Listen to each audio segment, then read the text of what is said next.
Yeah. Okay, welcome to the small print of the law of attraction. Today, we're going to continue our journey in the meaning of divine immunity as an offset to victimhood. And what does it mean to be divinely immune? And how does that impact our immune system? Oh, wow. I'm checking in today with, my word is cathartic. And that is sourced out of witnessing my daughter's show opening yesterday in Evergreen, Colorado, the title of which was Catharsis, humbling to witness true acts of creativity. And I'm humbled out of that and many, many miracles unfolding. And I'll leave it at that for now. I'm very happy to be with each of you today. So how are you doing today? Let's maybe start with Susie. I'm checking in with worker bee, feeling like a good little worker bee. Lovely. Emily, how goes it? I'm checking in with arrested. Lovely. Rested or Rest. rested? Rest. Okay, got it. Daniel, how are you doing? Oh, cathartic is, would put it lightly. I have been through the ringer the last 2 or 3 days with an illness, which is autoimmune related. Oh, wow. And my gratitude for this dark angel, for the snakes that I'm shaking up, and this snake bit the shit out of me.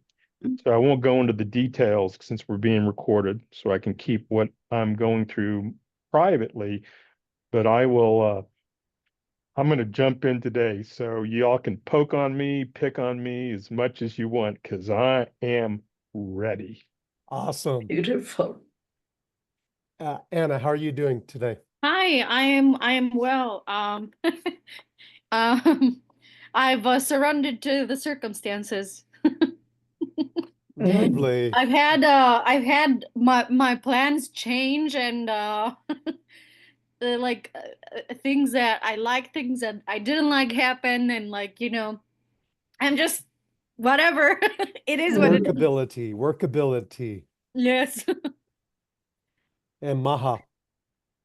I am deeply moved by a following of happening that have humbled me beyond my fondest dreams. On that note, the coincidence of being 1 week from the end of the small print of the law of attraction and feeling what I feel, which is an answer to a long, long prayer that I didn't even understand when I prayed it. It followed the opening of an art show that was undeniably successful. And that art show, the gallery owner, as we were putting up the pieces, told me, I never dreamt you had that much talent. I looked her right into the eyes and I said, neither did I. This was in 1985. The show was called Magical Garden, and it was the story of a garden in every possible culture, from China to Ireland, of course, the Bible, with a beautiful mandragora. That was the invitation of the show, the root of fertility in the Bible. It was an installation. There were fragrances I had created. There were spaces where to experience the self. There were music. And in 1985, there were not that many artists that in terms of installation. And my voice is trembling because this is intense. And the opening was a Thursday. On Friday night, I walked into a synagogue. I didn't know it was Shabbat HaGadol, the great Shabbat of the year before Passover. I had no clue. I walked in as an artist with a hat with a big feather. What a show. And I told the rabbi, I'm an uncanny artist, and I'm here to learn humility. Shortly afterwards, I was given directions to design XPR.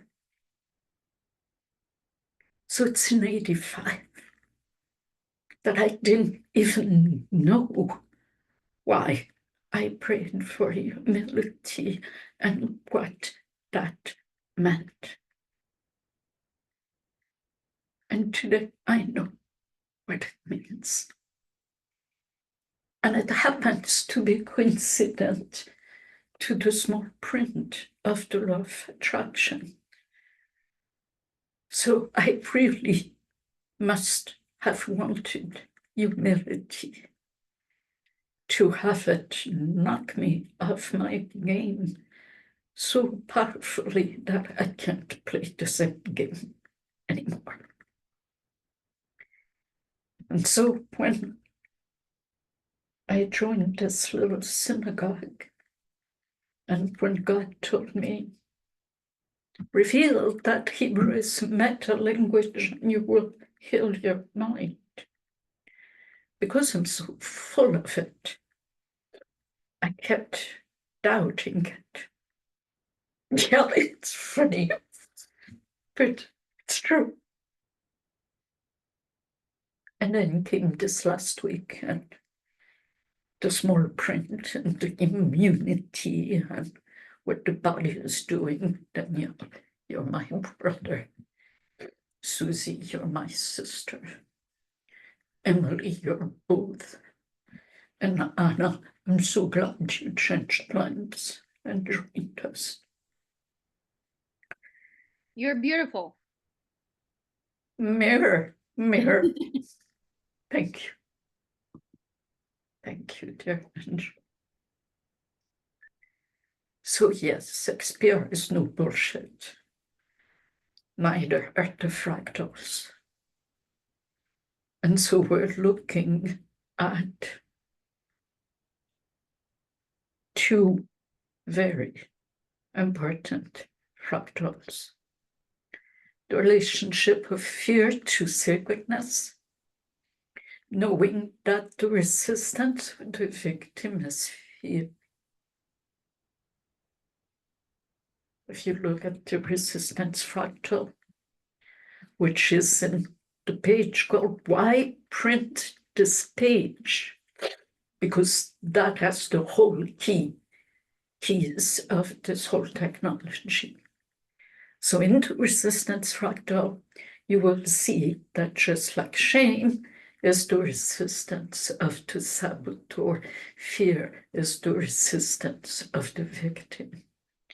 So that led us to the 6 days of awe, which was the chapter prior to the final chapter we're on. And the 6 days of awe parallel the fear fractal and sacredness. So I'm sure A Course in Miracles has something about fear being the denial of God. Something like this. That leads us into victimhood versus immunity. So we started looking at the first 3 days of victimhood, connecting those days to 6 of the names of the devil that are so important.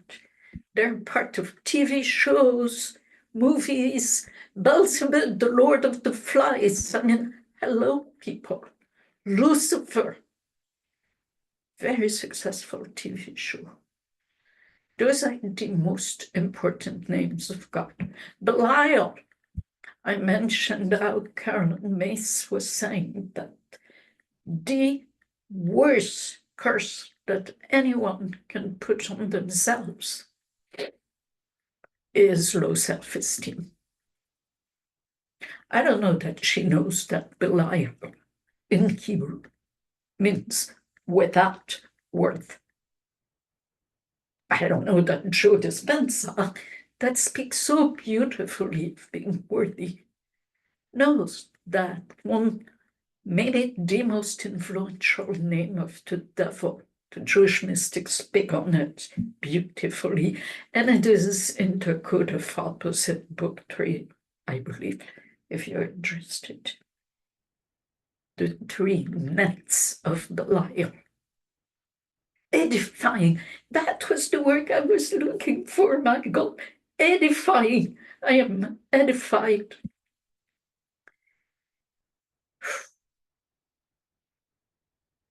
So the names of the devil is what make me a victim. Day 1, low self-esteem. Day 2, Satan, fight and flight. Day 3, Beelzebub, Lord of the Flies.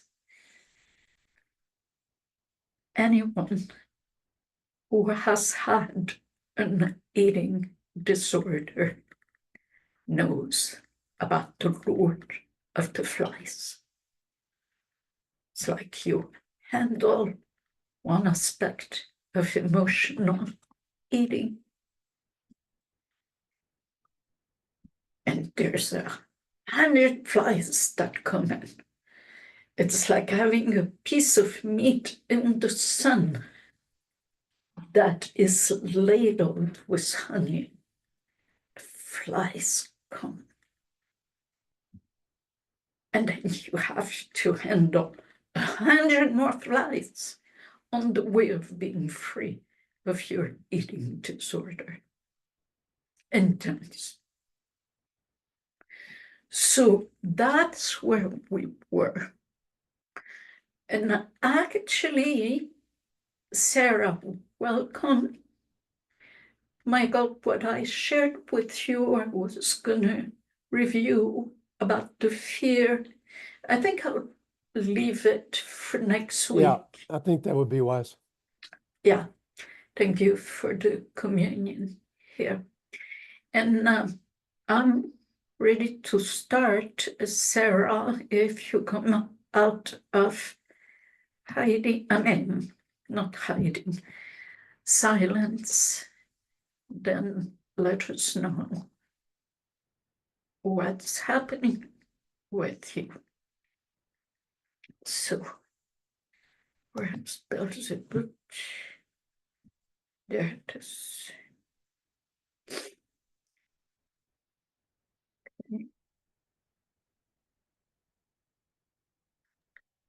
Share.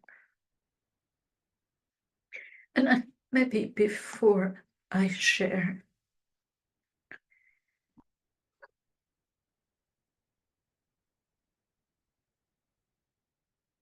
thank you, Tanya.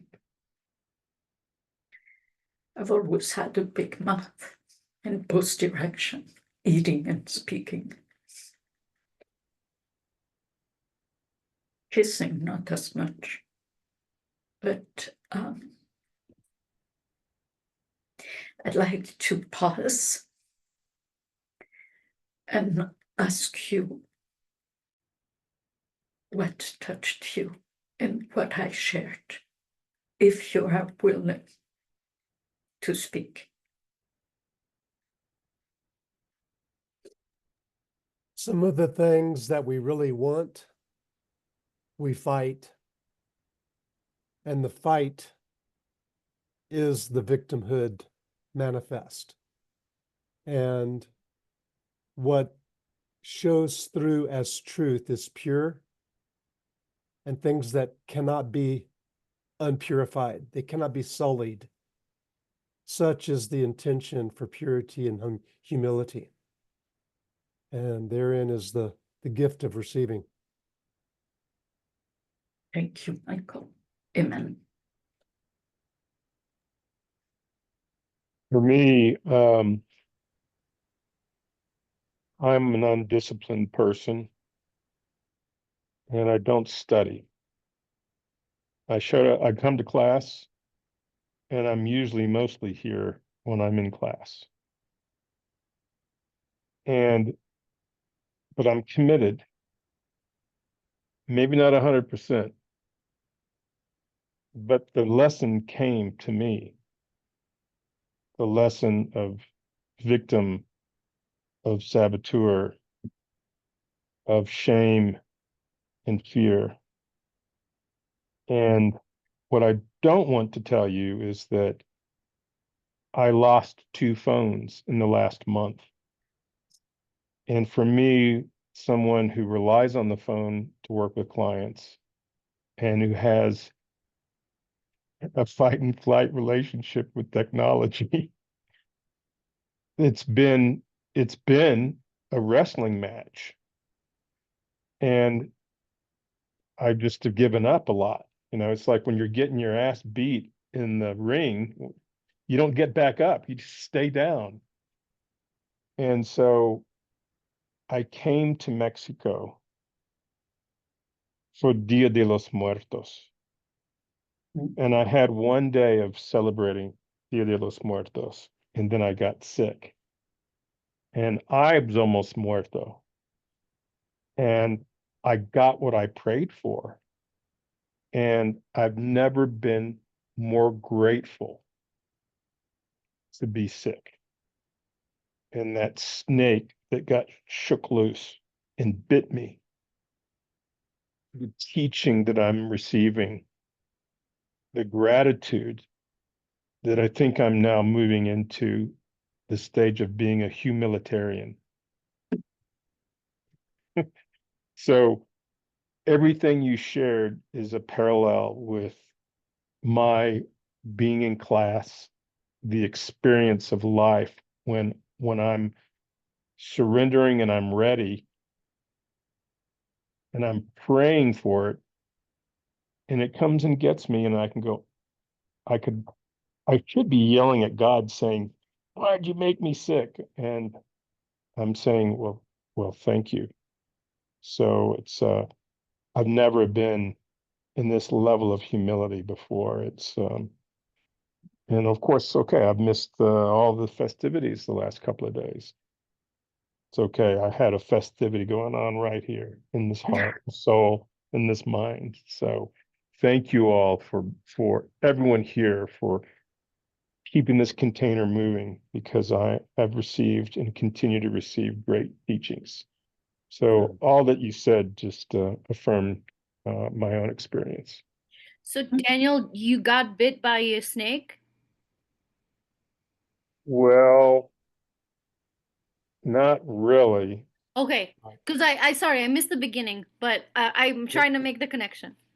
But I will say that I have been doing deep Kundalini meditation on the snakes at the base of my spine. And I woke them up, and I didn't get some kind of third eye revelation. I got the shit bit out of me by that snake in the form of an illness that evidently I'm recuperating from pretty fast, which is also,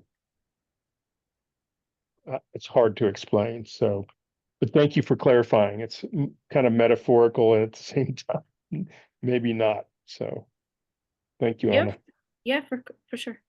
Thank you. So one more share.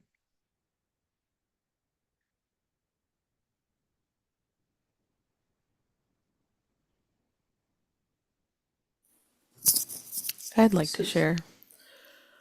I am deeply moved by the resonance in this group. I think for the last maybe 2 or 3 months, my prayer has been, God, show me the way, and don't forget about me. And it felt really lonely to be in a place where it's foggy and you're on the ground and you're touching everything and you're trying to get somewhere. And there's this moment of clarity at times, and you're like, oh, here it is. And then the fog comes again. And you move ahead in the direction that you last saw clarity. And lately, it feels like the fog is getting thinner. I feel like there's a lot of looking in my own heart for the compass. And if I'm being honest, I was reminded yesterday of things don't move on my time. There's an energetic calendar happening, you know? And hearing Maha talking about humility and how this was birthed in 1985. I was born in 1990. And just realizing that even before I was born, the road was paved. And it's very humbling to feel like there was a plan, even though I didn't see it, right? And I forget so much of the power that I hold and how much tenacity it takes to get back up time after time after time. And I'm always reminded of the quote that we read in here by Muhammad Ali. It's like, it's not until you're on the bottom that you can find that 1 ounce. It's not very big, but it's the ounce you need to win. And perhaps that ounce is humility. And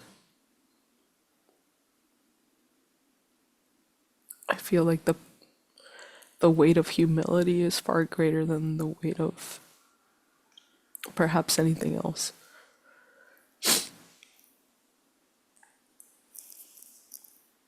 Amen.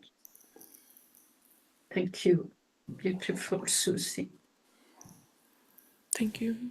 Thank you all for being here. Yeah. Thank you, family. Thank you, family. So let's go for it. And just to give it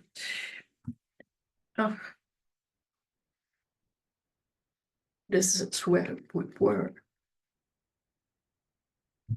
Actually, One before that. There you go. this is where we Well, were. we finished that one. We just didn't do the exercise, Maha.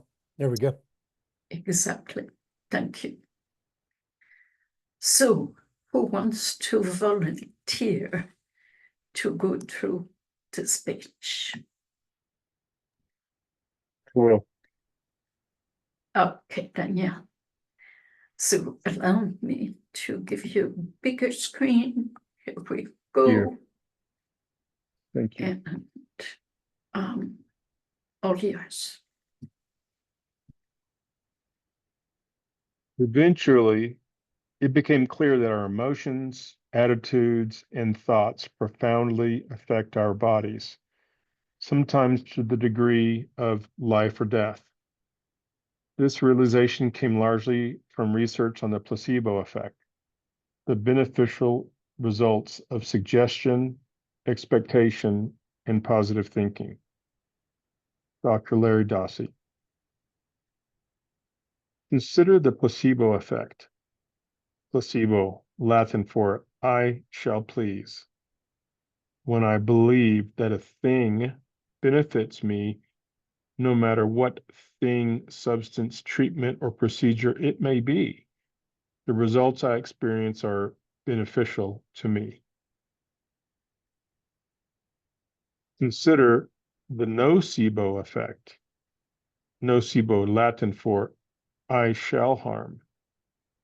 When I believe that a thing ills me, no matter what thing, substance, treatment, and or procedure it may be, the results I experience are damaging to me. What are the substances, treatments, and or procedures that have had a beneficial effect? Okay.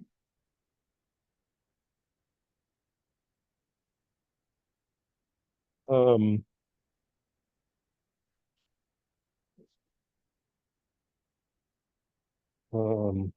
Chiropractor, acupuncturist, clinical nutritionist, various detoxing procedures, more rest, meditation, meditation, and meditation.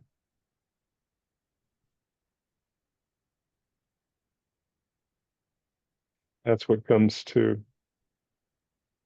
me first. Got it. XPR, maybe. I'm fishing, clearly. Absolutely. And I'll say 12-step, Mankind Project, working in groups, Dale Carnegie, EST. But yes, XPR has definitely gone deeper and faster than anything that I've ever experienced. Thank you, Johan. So next question. What are the substances, treatments, and or procedures that have had a detrimental effect? Well, my drinking, which was liquid courage, and it kept my fears at bay, created havoc in my life. Workaholism, codependency, love addiction, especially the rescue fantasy, looking outside myself for something outside myself to medicate me or to slake the hunger or the loneliness.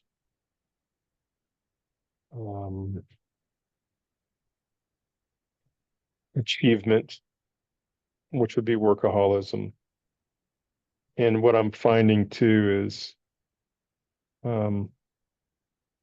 when I can't meditate, or when I don't want to be lonely, or I'm resisting loneliness, resisting being alone, then I don't get to aloneness, and so it's kind of like workaholism, but I call it the activity addict, or the hyper extroversion, where if I'm uncomfortable, get up and do something.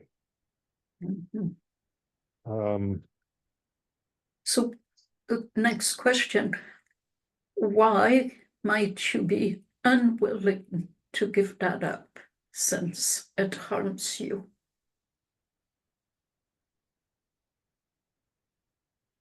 for me, part of it is, who will I be if I'm not valuable in the eyes of other people and I'm getting things done? I will have no value. I can relate. And my experience has been, I have an invitation to go to a dinner tomorrow night. And so I said to Sarah, I said, well, I want to stay in today. And I stayed in on Friday and Saturday and Sunday during Dia de los Muertos. Are you fucking kidding me? Daniel stayed in. And so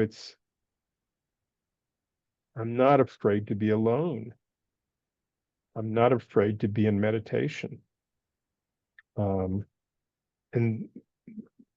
whatever comes up, I have no words. Humility. Lovely. Thank you, dear one. My listening of what you said is you have become willing to give up that which harmed you, and that it may be the wisdom and the healing, the detoxing that you went through. So lovely.